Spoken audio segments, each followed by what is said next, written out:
जिसकी वजह से हंगामा बरपा है।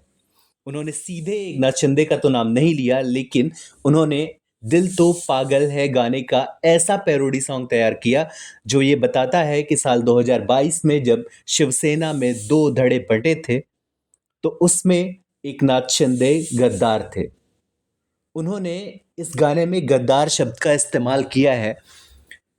एकनाथ शिंदे को लोग इस गाने से जोड़कर देख रहे हैं।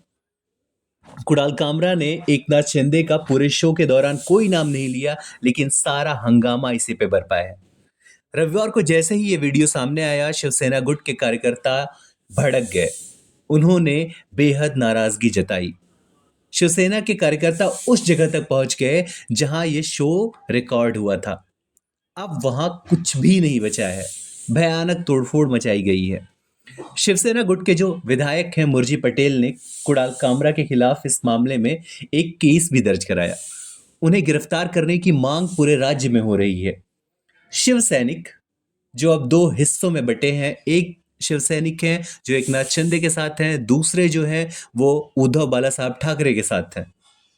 शिवसेना सांसद शिवसेना आमतौर पर एकनाथ शिंदे की पार्टी को लोग अब कह रहे हैं क्योंकि शिवसेना की राजनीतिक विरासत उनके पास है।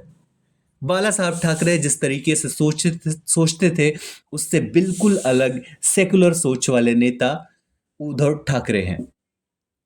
पुरानी शिवसेना से नई शिवसेना यूबीटी बिल्कुल मैच नहीं करती, लेकिन जो हरकतें शिवसैनिकों ने की है वो बिल्कुल मैच करती है शिवसेना के उसी टोन को जैसा बाल साहब ठाकरे के जमाने में होता था। शिवसेना सांसद नरेश म्हस्के ने कहा कि आपको महाराष्ट्र में ही नहीं हिंदुस्तान में भी कहीं नहीं घूमने देंगे। शिव सैनिक आपके पीछे लग जाएंगे तो भारत छोड़कर भागना पड़ेगा। संजय राउत आपके पास सब कार्यकर्ता नहीं बचे हैं, इसलिए पैसे देकर कुणाल कामरा से टीका टिप्पणी करवा रहे हो। आपके ऊपर शर्म आती है कुणाल कामरा, याद रखो हिंदुस्तान में भी तुम्हें घूमना मुश्किल हो जाएगा। ऐसा शिव सैनिक पहले से भी करते आए हैं। जिनके खिलाफ वो नाराज होते हैं उनका घूमना फिरना मुश्किल हो जाता है। यहाँ तक कि बॉलीवुड के महानायक कहे जाने वाले अमिताभ बच्चन तक उनसे माफी मांग चुके हैं। शिव सैनिकों ने अपना पुराना रंग ही अपना लिया है। ये पहला मामला नहीं है जब स्टैंडर्ड कॉमेडी के नाम पे कुणाल कामरा विवादों में घिरे हों। उन्होंने कई बार फिल्मों पे कुछ ऐसा कहा, राजनीति पे कुछ ऐसा कहा जिसकी वजह से लोगों ने उनकी आलोचना की। कुछ उनके समर्थक भी हैं। मुख्य तौर पे वो नरेंद्र मोदी के धुर आलोचक हैं और नरेंद्र मोदी के समर्थक उन्हें गद्दार कहते हैं। कुणाल कामरा मुंबई से आने वाले एक स्टैंड अप कॉमेडियन है। उनकी शुरुआत अजीब तरीके से हुई। कामरा एक स्कूल और जूनियर स्कूल में टीचर थे। किसी तरह टीचर नहीं थे, वो वहां पढ़ रहे थे। किसी तरह पढ़ाई पूरी की और पढ़ाई छोड़ के भाग लिए। 17 साल की एज में उन्होंने एमटीवी की इन हाउस प्रोडक्शन टीम के साथ इंटर्नशिप की। इसके बाद वह प्रसून पांडे के साथ जुड़े। प्रोडक्शन असिस्टेंट के तौर पे काम कर रहे थे। 6-7 साल काम किया। उसके बाद वो स्टैंड अप कॉमेडियन बने। विज्ञापन इंडस्ट्री में उन्होंने 8 साल बिताए। 2013 में उन्होंने स्टैंड अप कॉमेडी शुरू की और जब से शुरू की तब से वो छा गए। वे पॉलिटिकल कॉमेडी पॉडकास्ट करते हैं, शट अप कुणाल। इसकी शुरुआत साल 2017 में हुई। इस पॉडकास्ट में वो अपने मेहमानों से करंट अफेयर, राजनीतिक मुद्दों पर बातचीत करते हैं।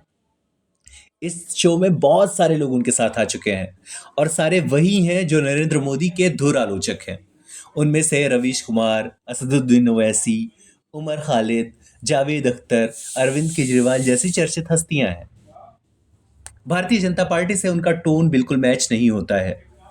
उनको लगता है कि वो बहुत निष्पक्ष कह रहे हैं, लेकिन ऐसा बिल्कुल भी नहीं है। साल 2017 में कुणाल कामरा ने एक स्टैंड अप वीडियो की जिसका नाम उन्होंने रखा पेट्रोटिज्म एंड गवर्नेंस। इस वीडियो के लिए उन्हें डेथ थ्रेट तक मिला। उन्हें उनके खिलाफ गुस्सा इस हद तक बढ़ गया कि उन्होंने अपना एक्स अकाउंट तक डिलीट कर दिया। उनके खिलाफ बहुत सारी बातें शुरू हुई। शिवाजी पार्क में उनके अपार्टमेंट खाली करने के लिए लोगों ने कहा, जहाँ जाते वहाँ उनके साथ लोग भड़क जाते। जनवरी 2022 में इंडिगो की एक फ्लाइट में उन्होंने अर्नब गोस्वामी से पंगा ले लिया। 2023 में आईटी रूल्स को चुनौती देने वाली एक याचिका बॉम्बे हाई कोर्ट में दायर की।